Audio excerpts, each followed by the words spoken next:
आज भी हमारे देश का एक गरीब आदमी अपने बच्चों को अच्छी शिक्षा नहीं दे सकता। 18 करोड़ बच्चे पढ़ते हैं सरकारी स्कूलों के अंदर। 18 करोड़ बच्चों का भविष्य अंधकार के अंदर है देश के अंदर।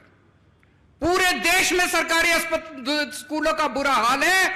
75 साल के बाद भगवान ने एक शख्स भेजा, मनीष सिसोदिया। उसने दिल्ली के अंदर सरकारी स्कूलों में कमाल करके दिखा दिया। भाई साहब, आप जितने लोग हैं, मैं मजाक नहीं कर रहा, मैं आपको न्योता दे रहा हूं, आप दिल्ली आओ, दिल्ली के किसी सरकारी स्कूल में घुस जाना, आपको यकीन नहीं होगा, शानदार 5 स्टार बिल्डिंग है हमारे सरकारी स्कूलों की। 99.7% नतीजे आए हैं। सरकारी स्कूलों के बच्चे इंजीनियर बन रहे हैं, डॉक्टर बन रहे हैं, रिक्शे वालों के बच्चे डॉक्टर, इंजीनियर, वकील बन रहे हैं। लोग अपने बच्चों को प्राइवेट से निकाल के, बड़े बड़े प्राइवेट स्कूलों से निकाल के अब सरकारी स्कूलों में भर्ती करा रहे हैं। और प्रधानमंत्री जी ने मनीष सिसोदिया को जेल भेज दिया। उस दिन मेरे को लगा, जिस दिन प्रधानमंत्री जी ने मनीष को जेल भेजा, कि देश के प्रधानमंत्री पढ़े लिखे तो होने चाहिए।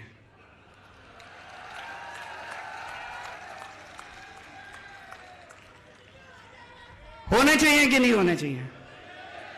अगर देश के प्रधानमंत्री पढ़े लिखे होते तो उनको शिक्षा का महत्व पता होता कि शिक्षा कितनी जरूरी है देश के विकास के लिए।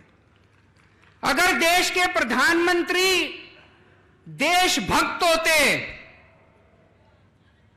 तो वो ये नहीं सोचते कि मनीष सिसोदिया आम आदमी पार्टी का है, कि फलानी पार्टी का है, कि ढिमकी पार्टी का है।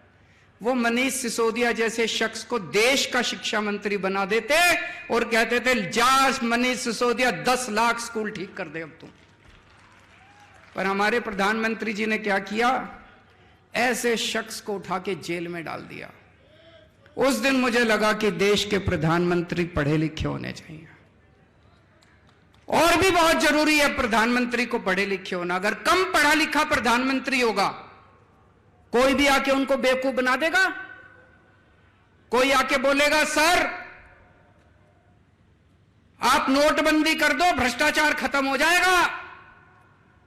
अब अगर कम पढ़े लिखे प्रधानमंत्री हैं, उनको समझ ही नहीं है, वो नोटबंदी कर दी उन्होंने, भ्रष्टाचार खत्म हुआ, वैसा का वैसा है, समझ ही नहीं।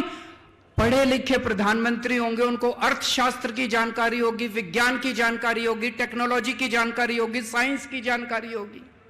कम पढ़े लिखे प्रधानमंत्री होंगे, कोई भी बेवकूफ बना के चला जाएगा। कोई आगे बोलेगा, प्रधानमंत्री जी नोटबंदी कर दो, आतंकवाद खत्म हो जाएगा। हुआ आतंकवाद खत्म? लाइनों में लगा दिया, पूरे देश में धंधे बंद हो गए, चौपट हो गया पूरा देश। इतनी बेरोजगारी हो गई, लोगों के धंधे बंद हो गए, लाइनों में लोग मर गए। ना भ्रष्टाचार खत्म हुआ, ना आतंकवाद खत्म हुआ। कम पढ़े लिखे प्रधानमंत्री होंगे, कोई आके कहेगा, प्रधानमंत्री जी सबसे थाली बजवाओ, जो तरंगे निकलेंगी उससे कोरोना भाग जाएगा। पूरे देश से थाली बजवा दी, चम्मच थाली, सारा देश। बोले प्रधानमंत्री कह रहे हैं तो होगा ही कुछ, भागा कोरोना। इसीलिए मैं कह रहा हूं, देश के प्रधानमंत्री को पढ़े लिखे होना बहुत जरूरी है।